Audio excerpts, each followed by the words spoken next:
Salut mes amis, je vais vous parler un petit peu de cette première vidéo en français pour ma chaîne de YouTube.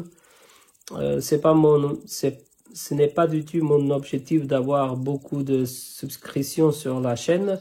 Le plus important pour moi, c'est de partager le peu que je sais avec le chardonneret et qu'on possédait un à chacun pour améliorer l'élevage, ok?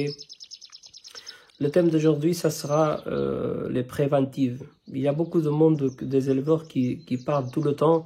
Marco, qu'est-ce que tu donnes à tes oiseaux comme préventive? Et moi, parfois, je les dis à eux-mêmes, écoute, est-ce que tu fais des préventives pour éviter que tu as des cancers, ou de leucémie, aux maladies, au Alzheimer? Tu fais des préventives pour ça? Évidemment que non. Ce qu'on a, c'est des bonnes pratiques pour éviter un jour tomber malade, gravement malade, mais on ne prend pas de médications comme préventive pour les maladies. Donc, la façon qu'on parle de ça, c'est pas la bonne. Si vous me demandez, Marco, est-ce que tu traites tes oiseaux? Et je dis oui, je traite s'il est malade. Oui, ok, compris. S'il est malade, je le traite. S'il n'est pas malade, je le traite pas. Pourquoi? J'ai pas besoin. Pourquoi je le jette de médication là-dessus s'il est en santé? Au moins, si je le vois bien, je le traite pas. S'il tombe malade, je le traite bien sûr. Mais le but, c'est ça. C'est que quand on habitue les oiseaux à ce qu'on connaît comme les préventives, c'est pas en fait un préventif parce que les gens qui le faisaient, moi j'ai fait ça hein, au début quand j'ai commencé, parce que c'est ça ce que j'ai écouté d'autres éleveurs. Il faut faire les préventifs, sinon tu vas te perdre, ils vont mourir.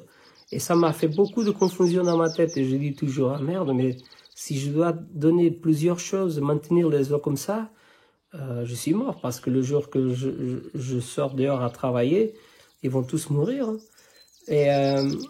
Et quand même, j'ai eu des morts, etc. Un jour, je me réveille, je dis, écoute, j'arrête de faire de cette connerie et je vais faire à ma façon, comme j'avais fait, ça fait 20 ans, quand j'avais des oiseaux au 30, et j'étais un petit garçon, d'accord? Alors, je le donnais du lait, de manger, et s'il est malade, je le traite. Qu'est-ce qu'on gagne avec ça? Écoute, ce qu'on gagne, c'est que, oui, on va perdre des oiseaux, c'est clair, mais à la fin, je crois vraiment qu'on va travailler la génétique des oiseaux. Ils vont réussir à être plus forts, et pas si faibles comme ils sont aujourd'hui, une grande partie. Je ne veux pas donner des noms, mais moi-même, il y a des gens qui m'achètent des oiseaux et ça peut mourir en 2, 3 jours. Mes oiseaux, ils sont pas les plus beaux du monde, même en santé. Je reconnais ça. Ok, c'est la réalité. Mais il faut aussi voir le pourquoi, parce que ils sont génétiquement, le chardonneret, il a un gène très nerveux. Le fait qu'on le prenne dans la main, il peut mourir en fait. Et les changements très brusques, ça fait pas très de bien. Et après, il y a d'autres choses que les éleveurs ne s'emportent même pas de demander comment on le garde, comment on le traite, quel est le mélange qu'on donne, etc. Donc, c'est très important que quand vous prenez des oiseaux de n'importe qui, demandez à l'éleveur qu'est-ce qu'il donne de manger, la mélange, comment il traite, etc. Parce que s'il a des routines, etc. Moi, je donne de manger et de boissons tous les jours à la même heure. C'est comme nous. Le petit déjeuner, le déjeuner, etc. à la même heure. Donc, je fais ça à mes oiseaux. Mais ce que j'ai vu dans toute ma expérience avec les chardonnerets, c'est que les éleveurs viennent chez moi et la majorité, ils demandent aucune chose. Ok? Écoute, moi, j'apprends tous les jours un petit peu de chardonneret avec n'importe qui éleveur. J'apprends toujours des choses. Il n'y a aucune personne qui peut dire qu'il sait tout dans ce monde. Donc c'est très important, ce sont des détails qui parfois font la différence. Et croyez-moi, ça fait la différence.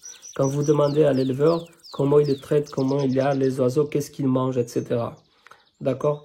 Donc je vais pas vous dire, ne faites pas ce que vous faites comme préventif, parce que le changement brutal, ça peut vous apporter de tristesse. Mais pensez-vous, réfléchissez-vous avec ce que je vous avais dit de dire, parce que à la fin, si les éleveurs, la grande majorité, laissent tomber les préventifs, et commencent à traiter quand ils sont malades, on va être tous plus contents. Les oiseaux, ils vont remercier aussi. Ok? Merci pour votre attention. J'espère faire une autre vidéo très bientôt. Ciao, merci.